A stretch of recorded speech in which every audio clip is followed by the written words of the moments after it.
Jangan lupa like, comment, and subscribe channel YouTube TVRI Bengkulu dan nyalakan lonceng notifikasinya. Ya, Saudara, tim penyidik Pitsus Kejati Bengkulu kembali tetapkan AK, mantan bendahara instansi militer sebagai tersangka tindak pidana pencucian uang.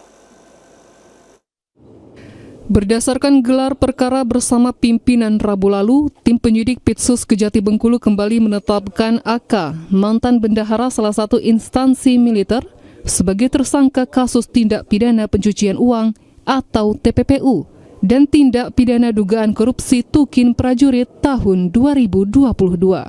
Kejati Bengkulu Victor Antonio Saragi Sidabutar melalui Asintel Kejati Bengkulu David Pedwarsa menegaskan, dengan penerbitan surat perintah dimulainya penyidikan atau SPDP TPPU dan tindak pidana dugaan korupsi Tukin Prajurit tahun 2022 tersebut menambah daftar perkara tipikor terhadap tersangka AK menjadi 3 perkara. Sebelumnya AK mantan bendahara instansi militer di Bengkulu ditetapkan tersangka oleh tim penyidik Pitsus dalam hal dugaan korupsi Tukin Prajurit tahun 2023 dengan total kerugian keuangan negara mencapai 8 miliar rupiah lebih. Dan untuk SPDP terbaru, tersangka AK diduga juga memanipulasi Tukin Prajurit tahun 2022 serta ditambah dengan SPDP TPPU. Sementara Kasih Penyidikan Pitsus Kejari Bengkulu Danang Prasetyo menjelaskan, berdasarkan keterangan saksi dan 2 alat bukti serta gelar perkara bersama pimpinan, AK mantan bendahara instansi militer di Bengkulu juga memanipulasi Tukin Prajurit dari September hingga Desember 2022 hingga menimbulkan kerugian keuangan negara hingga mencapai 5 miliar rupiah lebih.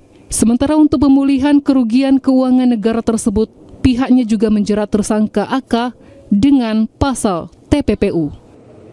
Yang bersangkutan inisial RM tersebut yang kemarin kita tetapkan tersangka di 2023, ini kita tetapkan lagi tersangka untuk tahun 2022 karena berdasarkan dengan perbuatan yang dia lakukan.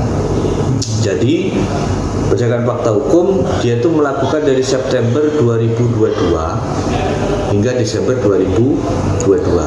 Itu untuk TPK ya. TPK 2022 karena dia berbuat, termasuk juga pencucian uangnya kita tetapkan lagi sebagai tersangka. Jadi yang bersangkutan ini 3 kali dia akan jadi tersangka, nanti akan kita gabung berkas perkaranya di penuntutan.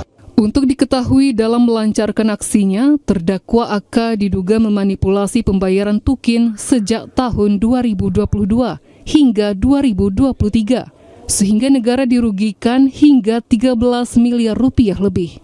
Modus yang diakukan terdakwa AK sebagai bendahara pembayaran saat itu merubah besaran tunjangan kinerja prajurit seperti tunjangan kinerja prajurit 10 juta rupiah.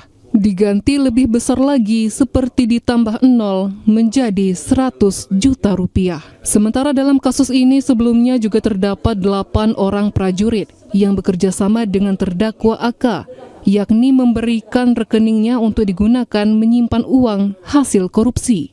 Kedelapan orang prajurit tersebut terjerat tindak pidana pencucian uang atau TPPU dan semuanya sudah dihukum oleh Mahkamah Militer di Palembang. Tim Liputan TVRI Bengkulu melaporkan.